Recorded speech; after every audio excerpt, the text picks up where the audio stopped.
but so like, if you could talk about those two things. Yeah, I think that again, I'm trying to be autobiographical about the film because I think it helps to unravel something. You see, in 2007, when we started showing this film, a lot of places, people in the audience would say, "But so, what are you suggesting?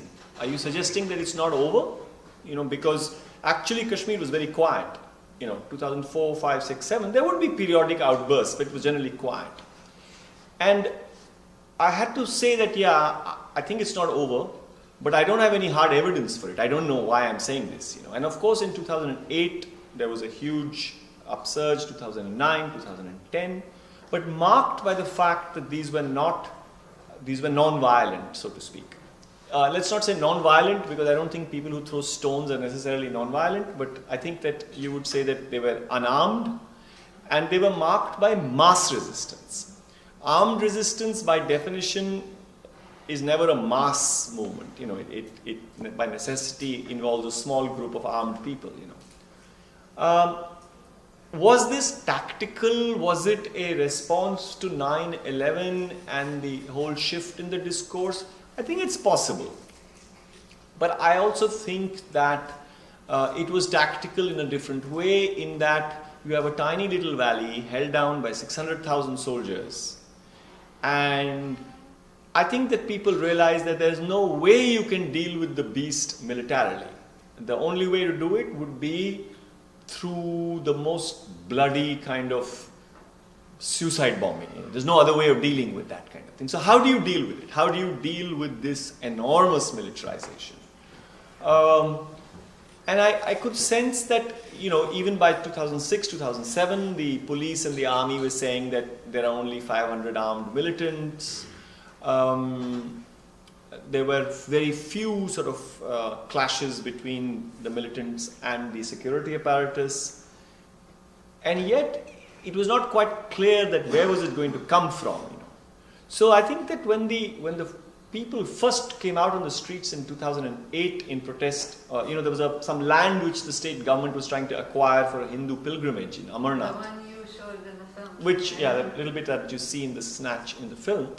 And people came out, like 100,000 people on the streets. There was one particular meeting in which, 500,000 people came out, and everybody was taken aback by this. It was not planned, I think. I don't think even the separatist leadership was at all sure that, this is what was going to happen. So I think that there is sometimes, sort of the people, so to speak, they do have an autonomous intelligence of their own, and those mass protests was a reflection of that. 2010, which was a year of huge disturbance in the Kashmir Valley, saw young people in these stone pelting protests. 112 young people died just shot in cold blood on the streets of Srinagar and a few other towns.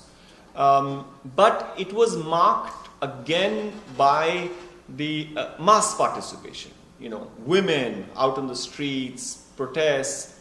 So yes, there has been a shift, and I think that people in Kashmir also noted that because it was not a military response, they got a lot of, there was a kind of moral high ground that they got. I mean, certainly the Indian media was completely taken aback. They didn't know how to deal with that, because an armed militancy everybody loves. They're the good guys and then there are bad guys. But what do you do when the other side is not responding with arms? So I think that it's something that even if it didn't come from a place of, it's not as if people cogitated over it and said, okay, we're going to give up the gun and we're going to become a mass resistance. I think that that is going to be, for a few years, we hope, the kind of tactic that you will see played out in Kashmir. Your second question, you're right. I mean, I think that one of the best kept secrets about India is just how heavily militarized India is becoming. I mean, the northeast of India, which is not a small part, it's small states, which is on the side, bordering China and Tibet, Tibet also, and Burma, has been virtually under military occupation from the mid-50s onwards. There are democratically elected governments there, but the huge military presence and a lot of military interference in day-to-day governance. Kashmir, certainly there has been enormous amounts of military there from 1947 onwards, but for the last 20 years you could say that the civil government and the military government are on par, and there have been times when the military control is stronger. And those of you who've heard of what's happening in central India and Bastar, the government is talking about bringing in the army, bases are being built. So it is a very frightening prospect that the speed at which India is militarizing. I remember when I showed this film in Patna, it was a fascinating discussion. Patna is a town in the sort of Hindi-speaking heartland of India. And the conversation was really about militarization. I mean, people said, that's what really worries us about this. That's what worries us about what we are seeing. That is this how it's going to be? Are we going to be run by the military? So it's not as if people are not aware of it. And this is quite important because traditionally in India, the army has had a very kind of exalted status, because they are the people who protect us from our external aggressors and so on and so forth. But I think that as often happens in prolonged exposure of professional armies with civilian populations, the army has also sullied its reputation quite a lot in Kashmir. And I don't think that's doing it much good as an institution as well. So it's a very damaging But kind of thing. do the armed forces have a lot of control over the political system? Like last year when there was talk about the armed force special, it came up in the parliament, right, a discussion and all. But I don't know, what I heard was the armed forces said, if you remove that, we're gonna, right now they have power to do anything. No, it's not like that. I don't think it's really like, it's not as if, I don't think there's an imminent coup likely or anything like that. No, yeah. But, you see, from a professional army's point of view, it makes sense. They're not trained or equipped to fight civilian populations. So they are saying, if you deploy us against civilian populations, you have to give us an amnesty. If we kill anybody, you have to cover us for it. So that's the bind they've got the government on. Then otherwise they're saying, okay, then handle it yourself. Let the police handle it.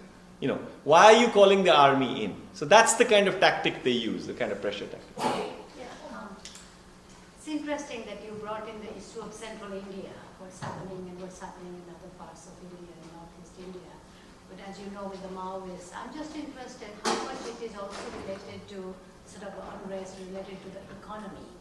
What's happening to the kind of with the situation of the youth, women, and especially the youth, and kind of what's the kind of what are the economic measures taken, and how is it tied to this militarization, and how is it reflected on the population and unrest? I think that, certainly in central India, I would 100% agree with what you're saying. I think that the militarization in central India is the traditional colonial model, which is that when you want to have an extractive relationship with a place, the only way that extraction can go on is under cover of arms. And I don't need to remind an American audience about this, given America's role in the world. But so there in central India, the economic dimension is crystal clear. I mean, there's no doubt in anybody's mind. In the case of Kashmir, it is more complex.